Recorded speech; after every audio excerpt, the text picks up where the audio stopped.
Welcome back to Fire and Fever. Still heating up in Portland as we await opening night on May 9th. And today we're going to walk through how the Fire go from expansion team to a team nobody wants to play. Let's start with something simple but incredibly important. This is a near perfect expansion year. Maybe even perfect, because the tempo forced top 5 protection instead of top 6. Why? Legacy teams are loaded with free agents, not one or two, entire cores. Players they don't want to lose, players they can't afford to keep, players they may overpay just to stay competitive, or have to give up, lowering their price in the open market. That creates instability, except for teams like Fever and Dallas that have inexpensive star talent locked in. But most have to recalibrate, make difficult decisions, sacrifice, unbalance a team that they had finally balanced. And while that's happening, Portland already built a roster. Not a star roster, a system roster.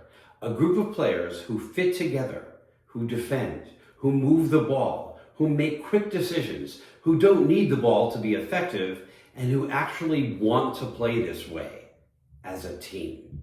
No emotional overpriced contracts, no legacy pressure, no, we just have to keep her.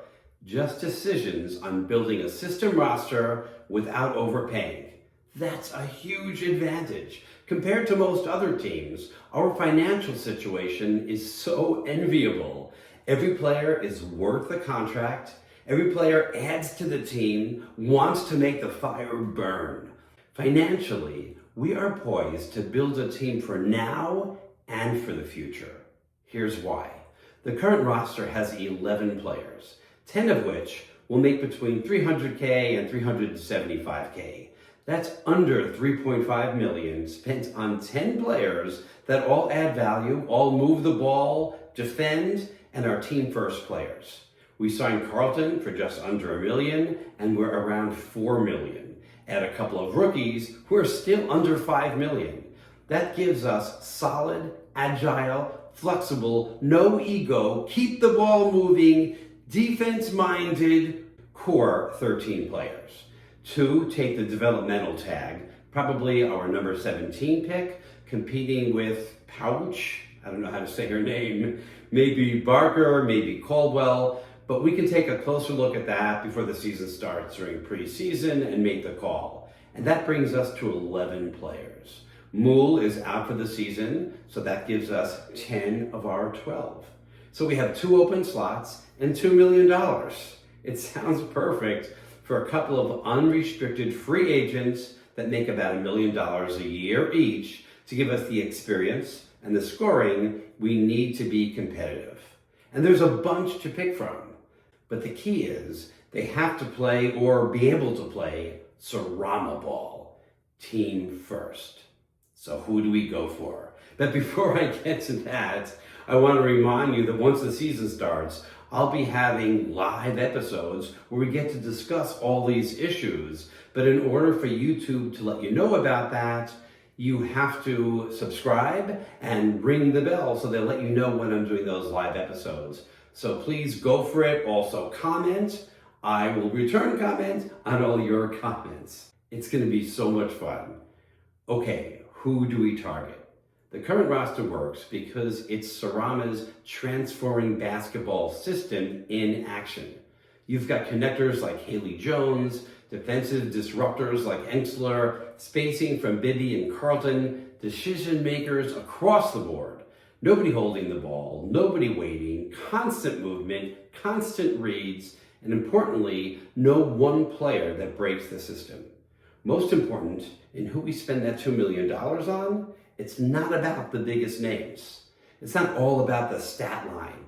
It has to be somebody that fits the system and makes the team better and competitive from day one, but also sets us up for a future of finals victories. My number 1 pick here, if we can get her, and it's confirmed that she's looking for a new home, Satou Sabally. She's a great fit. She scores but doesn't stop the ball. She defends multiple positions. She plays within a system. She raises the level of everyone around her. Short term, she gives us a go-to option. Long term, she's our foundation. Well, we may have to core her, and that means just a one-year contract, so we're not locked in, which I guess is a good thing. I would prefer it if we could do like a 3-year salary of around $1 million a year. That would be perfect for now and for later.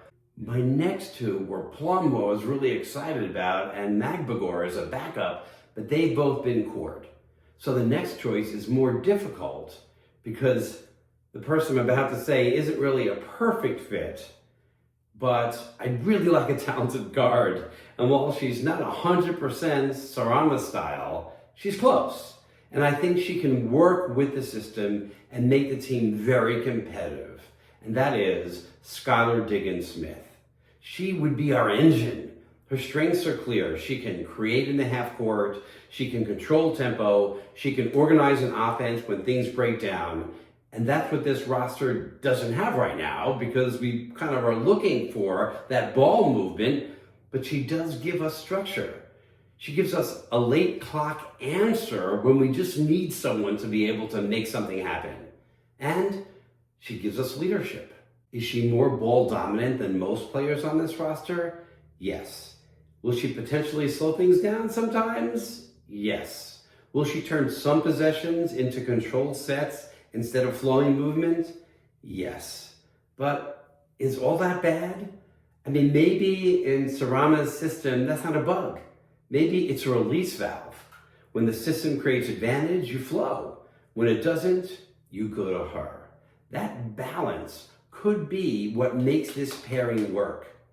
Looking at both free agents together, it could make the Sarama style soar.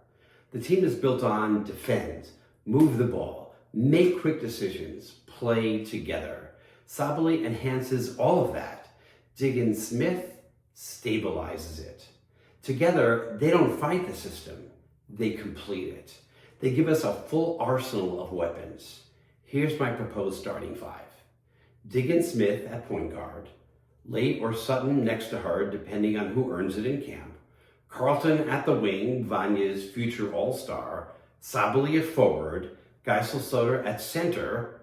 I mean, hey, this feels like a very solid starting five. Why? Because every player has a role. You have creation, you have spacing, you have defense, you have decision-making, and most importantly, you have balance, a balanced team. And rotating in, Haley Jones comes in as your connector. She keeps everything moving. Emily Engstler brings defensive energy and disruption. Chloe Bibby gives you shooting and spacing. I loved her with the Fever last year. Maya Caldwell gives you perimeter defense. Your number 7 pick gets real development minutes on the court. And behind that, your upside pipeline with your number 17 pick and pouch. This is not just a roster of players. It's a solid, well-balanced, very fun to watch winning team. Are there risks? Sure. Can Diggins-Smith operate within the flow consistently? Can Sabally stay healthy? Can the young players contribute early? If those answers are yes, this team is not just competitive. This team becomes difficult to beat. They don't rely on one thing. They don't break when one option is taken away. They adapt. And that's what Sarama-style basketball is supposed to look like. Okay, one final thought. You don't win this thing by chasing every name. You win it by finding the right two players. And right now, Sabally and Diggins-Smith look like the right two. I am feeling the fire.